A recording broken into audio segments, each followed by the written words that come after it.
ఈరోజు ఈ వీడియోలో దత్తాత్రేయ స్వామి రెండో అవతారమైన శ్రీ నృసింహ సరస్వతి స్వామి వారు ఒక ఆమెని గొడ్డు బర్రెకు పాలు పెట్టుకోమని చెప్పారండి. అయితే ఆవు పాలు ఇచ్చింది. దాని గురించి తెలుసుకుందాము. శ్రీ గురు చరిత్రలో అధ్యాయం 22. నామధారకుడు సిద్ధముని, మీ వల్ల నాకు అజ్ఞాన అంధకారం తొలగి జ్ఞానోదయం అండి. అందువల్ల మీరే నా గురుదేవులు కనుక కామధేను వంటి శ్రీ గురు చరిత్ర నాకు వినిపించి నాలో గురుభక్తిని వికసింపజేస్తున్నారు. శ్రీ గురు కథ నా మనసును హరిస్తున్నది. అటుపైన ఏమి జరిగిందో సెలవేయండి అని ప్రార్థించాడు. సిద్ధయోగి, నాయన, నీకు గురుకృప లభించింది. నీకు ఈ కథ వినిపించడం వల్ల నా జన్మ కూడా ధన్యమైంది. అటు తర్వాత శ్రీ గురుడు ఈ గంధరూపురం చేరి భీమా అమరజా సంగమంలో నివసించడం వలన ఈ క్షేత్రంలో అపారమైన మహిమ వెల్లడవుతున్నది. ఇక్కడ ఈ రెండు నదులు కలిసి ఉత్తర దిక్కుగా ప్రవహిస్తాయి కనుక ఇది చాలా గొప్ప క్షేత్రం. ఇక్కడ ఎంతో మహిమ గల 8 తీర్థాలు ఉన్నాయి. ఇక్కడ కూడా శ్రీ గురుడు అదృశ్య రూపంలో నిత్య నివాసం చేస్తున్నారు. ఆయన దివ్య పాదాల్లోనే సమస్త తీర్థాలు ఉన్నప్పటికీ మరుగున పడిన ఈ క్షేత్ర మహత్యం లోకానికి తెలపడానికే ఆయన ఇక్కడ విజయం చేస్తున్నారు. ఆయన మొదట ఇక్కడ కూడా తమ మహిమ ప్రకటమవనీయక గుప్తంగా సాధు జీవితం గడిపేవారు. ఆయన సంగమం వద్ద అడవిలో సంచరిస్తూ దగ్గరలో ఉన్న గంధర్వపురానికి భిక్షకు వెళ్ళేవారు. ఆ గ్రామంలో సుమారు 100 బ్రాహ్మణ కుటుంబాలు ఉండేవి. వారంతా వేద విధులు. ఆ గ్రామంలో గుణవంతుడైన ఒక పేద బ్రాహ్మణుడు ఉండేవాడు. అతని భార్య పతివ్రత. వారికి ఒక ముసలి గొడ్డు బర్రె ఉండేది.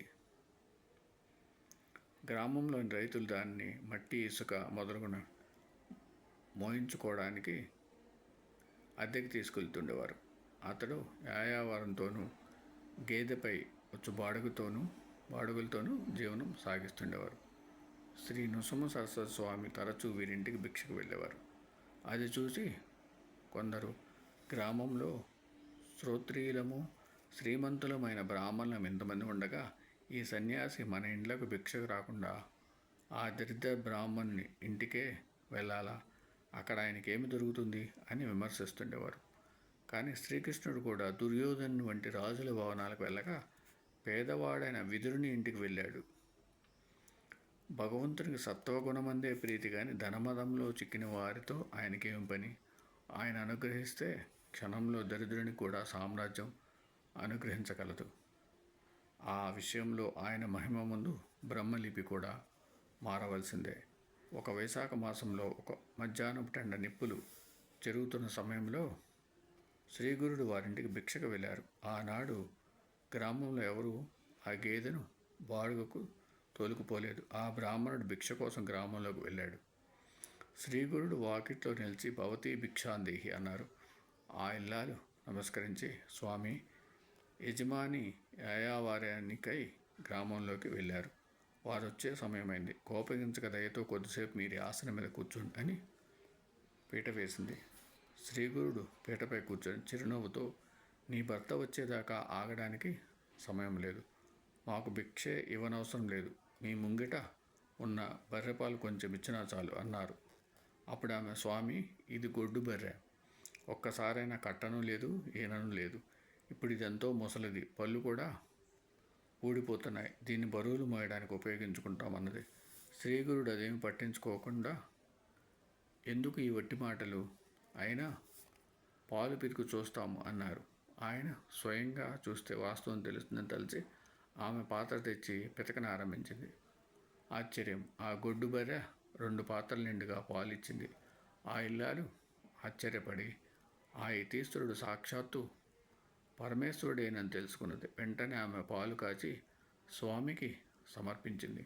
శ్రీగురుడు ఆ పాలు త్రాగి సంతోషించి, అమ్మా, మీరు అఖండైశ్వర్యంతోనూ పుత్ర పౌత్రులతోనూ సుఖించగలరు అని ఆశీర్వదించి జరిగిన వింత తెలుసుకొని భార్యతో కూడా సంగమానికి వచ్చి స్వామిని పూజించాడు. తర్వాత వారికి స్వామి ప్రసాదించిన వరం అక్షరాల ఫలించింది అన్నారు సిద్ధయోగి. ओम सम सद्गुरु साईनाथ महाराज की जय। ओम सम सद्गुरु भरद्वाज महाराज की जय। श्री दत्ताय गुरवे नमः। श्री श्रीपाद श्रीवल्लभाय नमः। श्री नृसिंह सरस्वत्यै नमः।